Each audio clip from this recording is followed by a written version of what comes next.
Normally, when there's a public health crisis, you're going to hear about it. You're going to turn on the TV. You're going to just think of the pandemic when, unfortunately, hundreds of thousands of people lost their life to COVID. Take whatever health condition you could think of, any problem that's plaguing our society, it is going to gain some traction and you're going to hear about resolutions being made a lot of times at every level of our government, right? But when we think about domestic violence and its impact, especially in the black community, the impact it has on black women, where's the sounding bell? Where's the alarm? In the month of April, unfortunately, 8 women, very high profile cases, lives was taken due to domestic violence. And the media did a few more stories than we normally see around domestic violence. And now they're back to their status quo. But things still hadn't changed for our community.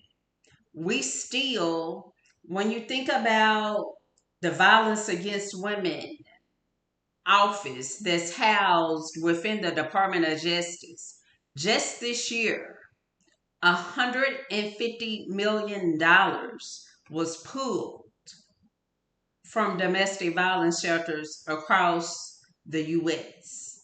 Last year, 2025, $200 million still has not been dispersed to these shelters. These were funds that shelters should already have, and they have not gotten. Unfortunately, this has led to some facilities closing their doors. And then when we think about, okay, how many black women experience domestic violence, right? How many of us are impacted by domestic violence? 51% of homicides that happen among black females are related to domestic violence. 51%. And then just when we think about just domestic violence that doesn't end with someone's life ending, 45% of black women experience domestic violence. And y'all, I can tell you, if that many people are calling the National Domestic Abuse Hotline, that many more aren't calling the hotline. So there's no telling what that real number is, but 45% is a number I'm not okay with. And I hope you're not okay with that either. So let's talk about solutions. What can we do?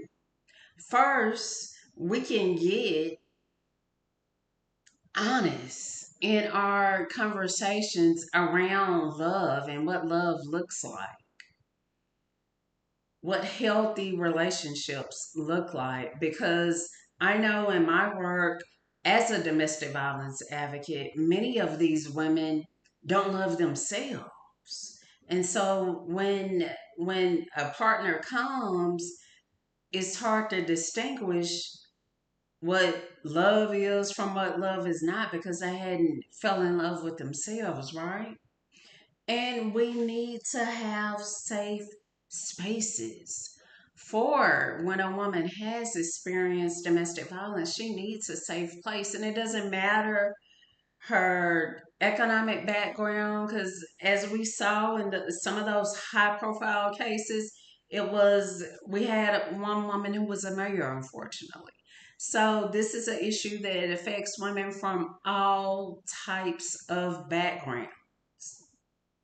All backgrounds. I know a lot of times we think, oh, it's a woman from a lower socioeconomic status.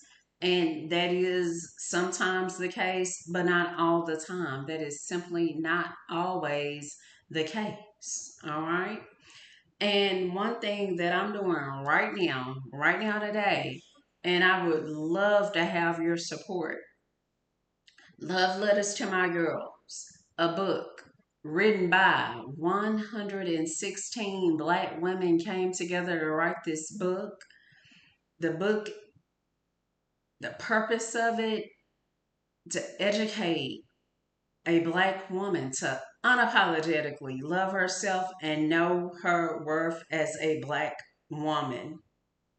My goal is to gift this book to young ladies at 19 HBCUs across the US.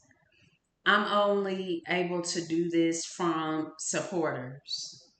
Each and every time someone purchases a copy from my website, I'm able to take those proceeds and gift copies to young ladies. So let's take this book to a whole nother stratosphere and ensure that we start a self love revolution among young ladies at HBCUs. We know right now there's a lot going on in the US. They are spitting in our faces, and they're trying to make us think that we're not valued. Like what happened with our forever first lady? That ignorant person knows what he said was a lie, but it's an effort to make us feel less than. But we are still black, beautiful queens. However, it's great to have a resource to remind us of that because we're in the tough of it. I would love your support in ensuring that the ladies at these HBCUs get copies of this book. And my goal with that, as self love increases at such a pivotal time in their life, it lessens the rate for domestic violence in our community. I will be sure to put my link tree in the video description. You could go there, get your copy of the Love Letters to My Girls book. If you are a brand and would like to become a sponsor of this initiative, feel free, send me a message. We can have a conversation on how it would increase brand exposure for your business. But right now, this is not the time for us to stay silent about domestic violence in our community. They're, the federal government, these changes they've made, it's unfortunate. More than likely, these funds may not be dispersed until midterms, possibly. But the ball is in our hands to protect ourselves, and we're experts at that. We've been doing that for a long time. So please support this endeavor. Let's change the trajectory in our community and create a world where we unapologetic, unapologetically love ourselves, know our worth, and have healthy, thriving relationships. If you're watching this video, you hadn't became part of the community, please go ahead, hit the sub button. That ensures that others who would find value in this content can easily access it. For the new people who've joined the channel, I appreciate each and every one of you. You just do not know how much this means to me in this work that I'm doing as a master life coach, certified in women's entrepreneurship, My goal has been simple, and that's been to empower Black women to have that emotional and mental well being we deserve, and for those who are entrepreneurs to have financial stability in their businesses. So, just by joining this community, you're helping me live out the vision God has for my life. So, thank you. Appreciate you. Like I said, hit the button. It means the world. And as always, you already know, as always, I am wishing you love, health, and happiness. Until next time, stay blessed.